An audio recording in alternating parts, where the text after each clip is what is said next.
सेरा साक्षात पावा या रसूल अल्लाह तुम्हें पावा सेरा साक्षात पावा या रसूल अल्लाह जनो कुरान री आयात गावा या रसूल अल्लाह जनो कुरान री आयात गावा या रसूल अल्लाह। আর একবার সুযোগ দেব হাত তুলবার, একটা ছেড়ে দুটো করে হাত তুলে দেবেন ভাইরা। হাত তোলায় কি ফায়দা আছে? চোখ বন্ধ হলে কিয়ামতের ময়দানে দেখা হবে, বুঝতে পারবেন। আল্লাহ বলছেন মান জাআ বিল হাসানাতি ফালাহু আশরু আমসালিহা, একটা ভালো কাজ করলে আমি আল্লাহ 10 গুণ সওয়াব দান করি। তাহলে একবার হাত তুললে 10টা গুনাহ হাতের মাফ হয়ে যাচ্ছে, যতবার তুলবেন সেইভাবেই গুনাহ মাফ করাচ্ছেন। বলে দাও আজরাইলে মৌত যেন মোর হয় মদিনাতে, আমিন। বলে দাও কুল্লু নাফসিন যায়কাতুল মউত, আজরাইলে মৌত যেন মোর হয় মদিনাতে। কেন? হোথায় মরা সোজা জন্নাত পাওয়া ইয়া রাসূল আল্লাহ, হোথায় মরা সোজা জন্নাত পাওয়া ইয়া রাসূল আল্লাহ যেন কুরআনের আয়াত গাওয়া ইয়া রাসূল আল্লাহ যেন কুরআনের আয়াত গাওয়া ইয়া রাসূল আল্লাহ। আপনাদের প্রশ্ন করি, বলুন নবীকে যদি ভালোবেসে থাকেন বলবেন, আচ্ছা বলবেন না দুয়ের মাঝখানে আছেন, যারা তেড়ে পেড়ে বলবেন তারা নবীর আশিক। বলুন নবী আছেন না নেই? নবী আছেন? কোথায় আছেন?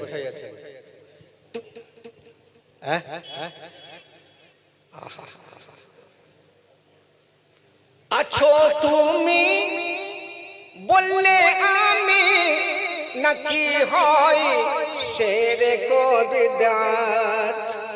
আপনি যদি বলেন নবী আছে, এবার বেদাতি কথা বলছে, নবী কবে মরে গেছে। আছো তুমি বললে আমি নাকি হয় শেরে কবিদাত। থাকুক জারি আমার বিশ্বাস, থাকুক জারি যদি নবী আছে বললে শিরক হয়, বিদআত হয়। থাকুক জারি সদাই বেদাত হাওয়া ইয়া রাসূল আল্লাহ, থাকুক জারি সদাই বেদাত হাওয়া ইয়া রাসূল আল্লাহ যেন কুরআনের আয়াত গাওয়া ইয়া রাসূল আল্লাহ যেন কুরআনের আয়াত গাওয়া ইয়া রাসূল আল্লাহ তোমার শানে আমার এনাত গাওয়া ইয়া রাসূল আল্লাহ তোমার শানে আমার এনাত গাওয়া ইয়া রাসূল আল্লাহ যেন কুরআনের আয়াত গাওয়া ইয়া রাসূল আল্লাহ যেন কুরআনের আয়াত গাওয়া ইয়া রাসূল আল্লাহ যেন কুরআনের আয়াত গাওয়া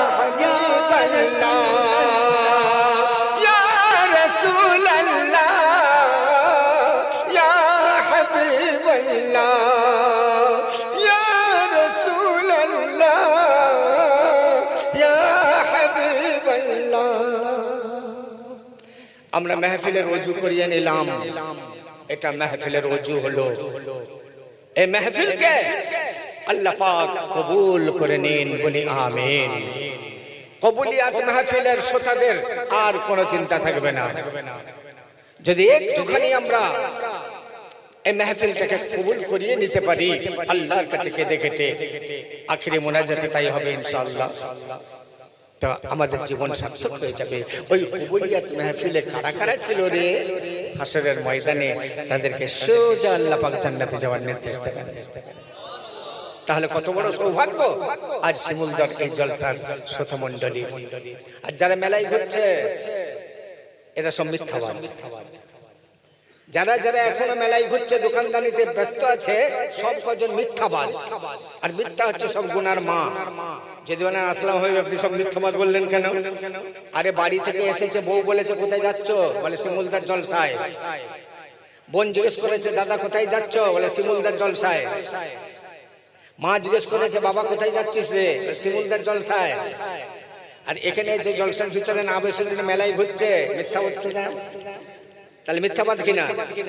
সুতরাং আল্লাহ পাক যাদেরকে হাসরের ময়দানে সোজা জান্নাতে যাওয়ার নির্দেশ দেবেন না, তাদেরকে ওই ঘোরাচ্ছে মেলায়। আর আল্লাহ যাদের কবুল করে নিয়েছে যে এদেরকে জান্নাতি করব, তাদের সবকে ঢুকিয়ে দিয়েছে ভিতরে। জি, সেই জন্য আমরা নবী সম্পর্কে আর একটু আগিয়ে যাব বন্ধু। সে নবী কেমন নবী? আহা, নুপুর শর্মা বলল নবীজি সবই ভালো, কিন্তু অত অল্প বয়সী এক 7 বছরের মেয়েকে বিবাহ করা, এটাই তার অন্যায়। নাউজুবিল্লাহ। আমি তারই জবাব আপনাদের কাছে দিয়ে শেষ করে দেবো। এই নবীর একটা একটা আদর্শের কথা তুলে ধরলে পরে রাতও রাত কেটে যাবে বন্ধু। এক একটা আদর্শের কথা, যেমন তিনি যেটা করতেন সেটাই অন্যকে বলতেন। আমরা অনেক সময় বলি কি জানেন, এই বক্তা, আমি এক কম বক্তা, মনের কথা খুলে বলে যাচ্ছি। নামাজের কথা খুব বলি, দূর থেকে আসছি, শর্ট টাইম, দাঁড়াবার সময় নেই। জোহর গেল, আসর গেল, মাগরিব গেল, এসাও চলে গেল। কেন? বক্তার দেরি হয়ে গেছে, হুজুর তাড়াতাড়ি এসেছে, চলুন। তোর নামাজ কোথায় গেল রে বক্তা? আমি নিজেকে বলছি, আই সেই নামাজের কথা খুব বলছি, কিন্তু আমার নবী যা বলতেন তা করতেন, যা করতেন সেটাই বলতেন। একটা এক্সাম্পল দিই। এক বুড়ি, মানে বিধবা, 5 বয়সী বিধবা, নবীর কাছে গেছে এক বাচ্চাকে নিয়ে। ইয়া রাসূলুল্লাহ, ইয়া হাবিবাল্লাহ, আমার এই ছেলেটা প্রচন্ড চিনি খেতে ভালোবাসে। হুজুর, আমি বিধবা মানুষ, স্বামী নেই, অভাবী মানুষ, আমি এত দাম দিয়ে চিনি কিনে কিনে ওকে খাওয়াতে হিমশিম খেয়ে যাচ্ছি। তবে ওকে বকাঝকা করতে ও একদিন আমাকে একটা কথা বলেছে, কি? এই মুসলমানদের নবী, যার নাম মুহাম্মদ ইবনে আব্দুল্লাহ, উনিও তো চিনি খান, উনি যদি আমাকে মানা করে দেন তাহলে আমি সেদিন থেকে চিনি খাবো না। তাই হুজুর আপনার কাছে নিয়ে এসেছি, আপনি যদি একটু ওকে মানা করে দেন যে চিনি খেও না, তাহলে আমাকে এই চিনির ঝামেলা থেকে মুক্ত করবে। দয়ার নবী বললেন, মা গো, আজকে তুমি যাও, 1 মাস পরে এসো, 1 মাস পরে আসো, ইনশাআল্লাহ একটা ব্যবস্থা নেব। বাস, 8 বয়সী মহিলা মনে করলো নবী মানা করে দেবে, আর তো ছেলে চিনি খাবে না, এই মাসখানে যে কোনো প্রকারে কষ্ট সৃষ্ট করে খাইয়ে যাই। 1 মাস চিনি খাওয়ানোর পরে আবার নবীর দরবারে সেই বিধবা হাজির, ছেলেকে নিয়ে। হুজুর, হ্যাঁ হ্যাঁ মা জননী, এসো কাছে। ছেলেটাকে নিয়ে এসেছি। হুজুর, সেই চিনি খাওয়ার ব্যাপারটা, হ্যাঁ হ্যাঁ হ্যাঁ, দেখি বাচ্চাকে আমার কাছে ছেলে দাও। বাচ্চা এসো, এখানে এসো। নবীজি কোলে বসালেন, মাথার চুলে ইলিবিলি কাটতে কাটতে কপালে একটা চকাস করে চুমু খেলেন। খেয়ে বললেন, বাবা খোকা সোনা, তুমি আর চিনি খেও না। আচ্ছা ঠিক আছে, যাও যাও বিধবা মা, এবার নিয়ে যাও। বিধবা তখন বলছে, হুজুর, এই কথাটাই বলবেন আমি ভাবতে পারিনি, আমি ভেবেছিলাম আপনি কোনো চিনির ব্যবস্থা করে দেবেন। তা এইটুকু কথা বলেই যে ছেড়ে দেবেন, এটা যদি 1 মাস আগেই বলে দিতেন, তাহলে এই 1 মাস যাবত আমাকে আরো কষ্ট করে চিনি খাওয়াতে হতো না। নবী বললেন, বিধবা মা গো, যখন তুমি আমার কাছে এনেছিলে তখন আমি নিজে চিনি খেতাম, ওকে আমি কি করে চিনি খেতে মানা করব? কিন্তু সেই দিন থেকে আমি নিজে চিনি খাওয়া ছেড়ে দিয়েছি, 1 মাস যাবত আমি চিনি খাই না, তাই আমি ওকে বলছি বাবা চিনি খেও না। দেখলেন আদর্শটা, বুঝতে পারলেন? তিনি নিজে যা করতেন অন্যকে করতে বলতেন, যেটা নিজে করতেন না অন্যকেও সেটা করতে নিষেধ করতেন। সুতরাং সে নবীর সম্পর্কে এরকম কটূক্তি, আচ্ছা যে বিষয়ের উপরে কটূক্তি করেছে সেটাও বলবো। মা আয়েশা সিদ্দিকাকে কেন নবী বিয়ে করেছিলেন? হ্যাঁ স্বীকার করছি 7 বছর 55 বছর কেন করেছিলেন এই বিষয়টা আমি আপনাদের কাছে তুলে ধরবো। বন্ধুবর, সে নবী দিলে এত মায়া, এত দয়া, অপরিসীম, তার মতো দয়ান্ত্র হৃদয়বান আর পৃথিবীর জমিনে কেউ আসেনি, কিয়ামত পর্যন্ত আসবে না। এত দয়ালু নবী। হযরতে খাদিজাতুল কুবাইরা রাদিয়াল্লাহু তাআলা আনহার সঙ্গে ছিঁড়া কম্বলের উপরে দয়ার নবী আমার শুয়ে আছেন।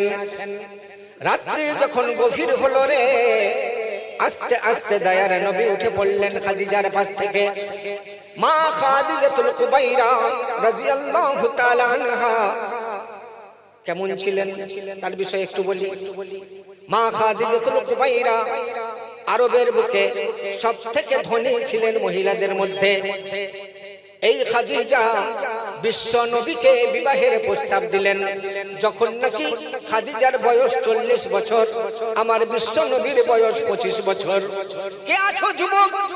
ও নূপুর শর্মার পক্ষপাতীরা জবাব দাও, কে আছো এমন যুবক?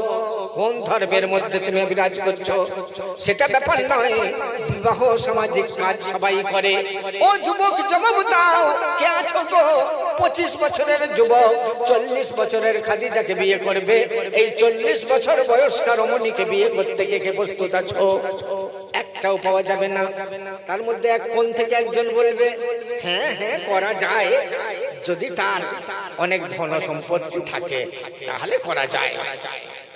ভাইরে আমার, খাদিজাতুল কুবাইরা রাদিয়াল্লাহু তাআলা আনহার ধন সম্পত্তি অনেক ছিল বটে, কিন্তু দয়ার নবীর সঙ্গে যখন বিবাহ হলো, বিবাহের মজমাতে ধনী ধনী ব্যক্তিরা বলতে লাগলো, ও খাদিজা গো, তোমার যদি বিয়ে করার ইচ্ছাই ছিল প্রস্তাব পেশ করলে আমাদের মধ্যে থেকে বহু ধনী ব্যক্তি তোমাকে বিয়ে করত, তুমি ওই নিঃস্ব রিক্ত যার বাসাবাড়ি পর্যন্ত নাই তাকে তুমি বিয়ে করলে খাদিজা? মা খাদিজা জবাব দিয়েছিলেন, আজ মাত্র আমার বিবাহ হয়েছে, আজ আমি কোনো কথা বলবো না, আপনারা যারা এসেছেন সবাই থাকুন, আগামী কাল আমি এর জবাব দেব। বিবাহ মজলিসে যারা ছিলেন তারা তো দাওয়াত পেলেনি, এছাড়াও আরো বহু মানুষকে দাওয়াত করা হলো। যত সেবিকারা ছিলেন মা খাদিজা হুকুম করলেন যে আমার শস্য ভান্ডার থেকে আরো মাল নিয়ে আসো, নতুন করে আবার রান্না শুরু করো, আবার আগামী কালকের প্রস্তুতি নাও। রাত পার হয়ে গেল, মরুভূমির উপরে বড় করে আসর তৈরি হলো। যারা সমস্ত আত্মীয় অনাত্মীয়, দাওয়াতি বিনা দাওয়াতি, বহু লোকের সরঞ্জাম হলো, বহু লোকের মানে আড়ম্বর হয়ে গেল। এরপর খাদিজাতুল কুবাইরা বললেন, যারা যারা কাল আমাকে বলেছিলেন গরিবকে বিয়ে করলেন কেন, হে আমার দাস দাসীরা, আমার খাজানার চাবি কাঠিগুলো নিয়ে আসো। উটের পিঠে করে চাবি আনা হলো, সেই চাবিগুলো নিয়ে খাদিজাতুল কুবাইরা সবার সামনে বললেন, আমাকে তোমরা যারা বলছো গরিবকে বিয়ে করেছি, না না না, আমি কোনো গরিবকে বিয়ে করি না, আমার সমস্ত খাজানার চাবিকাঠি এখন থেকে আমার স্বামীকে সুপর্দ করে দিলাম, এখন থেকে আমি ধনীর বিবি হয়ে গেলাম, আমার স্বামী হলেন ধনী আর আমি খাদিজা সেই ধনীর বিবি। এটুকু শুনে লোকেরা পাঁজরে কোনাই দিয়ে মারতে মারতে বলতে লাগলো, এই জন্যই তো মুহাম্মদ বিয়ে করেছে। মা খাদিজাতুল কুবাইরার বয়ান বক্তব্য যখন শেষ হলো, দয়ার নবী উঠে দাঁড়ালেন, বললেন, খাদিজা তোমার কি বক্তব্য শেষ হয়েছে? হ্যাঁ ইয়া রাসূলুল্লাহ, এই সরি ভুল বললাম, রাসূলুল্লাহ তখন প্রচারিত হননি। হ্যাঁ আমার স্বামী, হ্যাঁ আমার বক্তব্য শেষ হয়েছে। দয়ার নবী বললেন, খাদিজা যত তোমার খাজানার চাবিগুলো আমাকে সুপর্দ করে দিয়েছো, নিশ্চয়ই আমি এর মালিক? হ্যাঁ স্বামী, আপনি এই সমস্ত সম্পত্তির মালিক আর আমি আপনার স্ত্রী, অর্থাৎ আপনি মালিক, আমি মালিকের মালিকের। আল্লাহর নবী বলছেন, আপনারা সবাই শুনলেন, সাক্ষী থাকুন, সমস্ত খাজানার মালিক আমি। এইবার আমার করণীয় কর্তব্যটা কি দেখে নেন। আপনারা যারা গরিব গরিব ঘরের মানুষ আছেন, যারা দুর্বল পিছিয়ে পড়া মানুষ আছেন, যারা এতিম অসহায় আছেন, এই খাজানার চাবিগুলো সব আপনাদেরকে সুপর্দ করে দিলাম। এখন থেকে আপনারা হয়ে গেলেন এর মালিক। লোকের